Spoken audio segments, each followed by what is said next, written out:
So let me show you ways to focus on a single task while working on your Mac. So I talk a lot about multitasking, being able to have multiple apps open and move between them. But sometimes you want to focus on your work in just one app. Sometimes this is referred to as monk mode, like a monk sitting on top of a mountain, just focusing on a single thought. Now, this works better for some computing tasks than others. For instance, if you're writing, it can often be good to just be writing and have nothing else going on your Mac. But it could also work for things like illustrating or working with graphics, for music production, for video editing, and for coding. So you've got to think about whether the task you're doing works best if you're only doing it, or whether you do need a lot of apps open in order to do the work. So the most obvious thing you probably want to do is only have a single app open. So you don't want your screen looking like this with lots of different windows. You don't even want to be using desktops with multiple spaces. If you really want to focus on a single task, you want to quit all of the other apps except what you're working on. So this looks pretty good so far. But what you might want to do is take this one window into full screen mode. Before you do that, go into System Settings and then go to Control Center. And then at the bottom, you can set Automatically Hide and Show the menu bar to either Always or in Full Screen Only. That way, when you go to full screen mode, the menu bar won't be shown unless you move the pointer to the top of the screen. Also, in Desktop and Dock, you have a setting for Automatically Hide and Show the dock. Make sure that's turned on. You can see the dock isn't visible here, but if I had this turned off, then it's always there. So you have all those other apps just ready to be launched. So turn that on. And now when you click on the green button here to take it to full screen mode, notice I'm not distracted by the menu bar or the dock at the bottom, but both are still there. If I go to the top like that with my pointer, the menu bar appears. And if I go to the bottom, you can see the dock appears as well. So you have all the functionality, but the screen looks a lot cleaner. You can also do things in certain apps. Like for instance, here in Pages, I can click here to turn off the format sidebar. So I no longer see that. And I can even go into View. And then at the bottom, I can choose Hide Toolbar. I've got the rulers shown here, so I'll hide rulers as well. So you can see now how I just have the words. I can just focus on those. Also, another thing that helps is to only have one display. Most Mac users use just a single display, but if you do happen to have multiple displays, like I do on my desk, I would only use the one display that's right in front of me, turning the other screen off. By the way, if you find these videos valuable, consider joining the more than 2,000 others that support MacMost at Patreon. You get exclusive content, course discounts, and more. You can read about it at macmost.com/Patreon. So next, make sure you minimize distractions while working on your Mac, which means turning off notifications. So if you go into System Settings here, you have Focus. And this is where you have Do Not Disturb. But with Do Not Disturb, you may have allowed some people to be able to contact you or set Intelligent Breakthrough and silencing. You may even have some filters here at the bottom to allow some email accounts to show you notifications and things like that. If that's the case, what you want to do is create another focus mode. Make this one the ultimate distraction-free focus. So I'll create a custom one here called Monk Mode.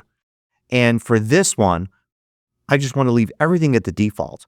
No allowed people, no allowed apps, no Intelligent Breakthrough here, and no filters. So now when I go to Control Center and then I go to Focus, I can switch to Monk Mode and know that's what I'll get. You can also go one step further and then simply turn off Wi-Fi. If you turn off Wi-Fi, of course, you're not going to get notifications, you're not going to get emails, you're not going to get messages or anything like that on your Mac. And if you do this, you may also want to set your iPhone to airplane mode. Turning on the focus mode here should turn on the same focus mode for your iPhone.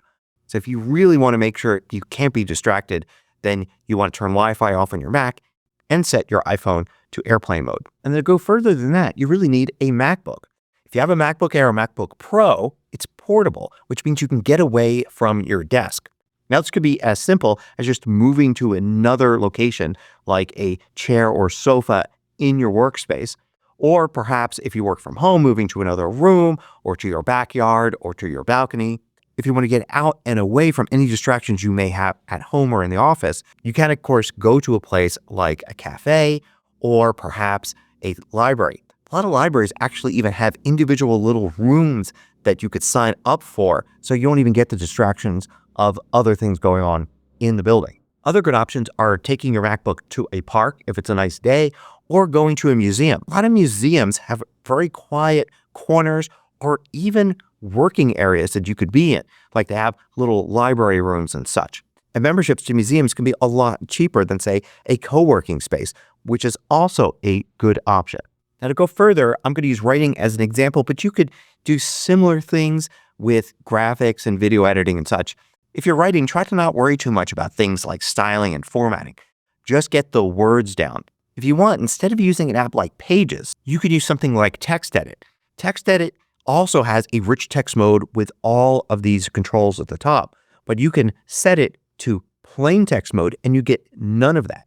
You can still set the font size. I'll go to Format, Font, and I'll make the font a little bit bigger. I could just use the keyboard shortcut for that, but it's actually not changed the file at all. It's just the display size for the font. So you can make it nice and big and easy to read. I can set this to full screen as well. And you can see there are really no distractions here. It's just me typing words. I can't format it even if I wanted to, which might help me get a lot of words written, and then I could worry about formatting later on. If you want to go even more extreme, you can use text editors in Terminal. So, for instance, you can use the Pico text editor just by typing Pico and return. And this is a very simple text editor with commands shown at the bottom here. And it's really easy to pick up and learn even if you've never typed in Terminal. This is great because you don't use the mouse or trackpad at all. It's all just keyboard here. Another option is VI, but I would only recommend that if you've used VI before and have liked it. Otherwise, it's a steep learning curve. It's very different than what you're used to with modern word processors. Emacs is also a favorite of a lot of people, but it doesn't come pre-installed on your Mac. So you're going to have to figure out how to get it on your Mac first if you really want to use Emacs. But with any of these, you can go full screen like this, and you can use Command and then plus to increase the font size in Terminal. And then it really kind of feels like you're using a terminal back like in the 1960s. You could even go to Terminal, Settings, and then Profiles. And then you could use these different profiles here to create all sorts of different looks. So for instance, I can create this green background look right here, and it won't change the current window. But if I open up a new window, it will use that. Or I could actually choose one of these right here, like this one, and then I get a window that's like that. So I can go full screen here. I can type Pico. I can use Command plus to make the text bigger, and I can write using this. The result when I save it, by the way, is going to be just a regular text file. So then I can open it up in TextEdit or Pages to continue working with it later on. Another thing you may want to consider doing is creating a second user account. In System Settings, you can go to Users and Groups, and you can create a new user. And the idea here is it's like a completely separate Mac. You don't even have to be signed into an iCloud account. It's just this account with an empty Documents folder, an empty desktop folder. You can switch over to it and you won't be interrupted by your email, by your messages, by all the other files and things you could be working on. And to save the file, you can save it into your shared folder here. And that way your regular user account can get access to it and you can continue working with it. This is also a good reason to keep an old Mac around, especially if it's a MacBook. Long after you've moved on to your newer Mac, you can take this older MacBook, you can wipe it and make it a monk mode machine where all you can do is write on it or whatever other work you're doing, and it's separate from everything else. You can take it away from your desk and just focus on that one task, and then use AirDrop to send the file to your regular Mac later on. And if you want to go really extreme, if you happen to have an Apple Vision Pro, it's great for monk mode. I find when I put this on, it's kind of like putting on horse blinders. I feel like concentrating on my task and getting work done. Anything else, especially if it involves getting up from my desk, means probably taking this off, and it's a few steps to get back into viewing my Mac screen. So I tend to focus on my task more intently when I'm actually using the Apple Vision Pro. Now let's take a step back, and instead of subtracting things, let's add some things. Like, let's say you do need to work with some other things, like maybe you're doing some writing and you have some research. Consider doing things like saving web pages to a format that you can access offline. Like, for instance, if I need this web page here, I go to File and export it as a PDF. Or if you want, you could just save as and then use Web Archive to be able to access it that way. Save a folder full of documents that you may need. Or if you're working, say, doing some video editing, you may want to put all the clips and all the images you need gathered together in one folder. Basically, split your work up. Do everything you need to do while you're online and have access to multiple apps.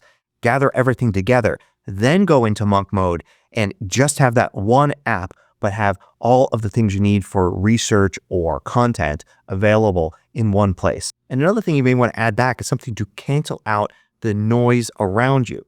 You may, for instance, decide you do want to have a second app running, and that second app is music. A lot of people, including myself, find that they can focus better when they're listening to music. If you're using streaming music like Apple Music, you have the ability to actually download an album or playlist so you can listen to it offline.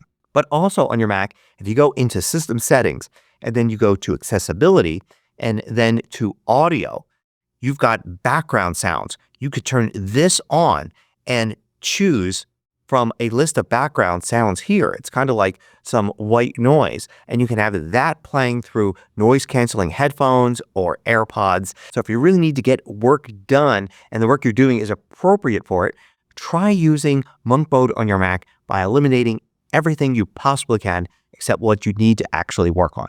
Hope you found this useful. Thanks for watching. If you liked this video, click the thumbs up button below to let me know. I publish new tutorials each weekday. Hit the subscribe button so you don't miss out.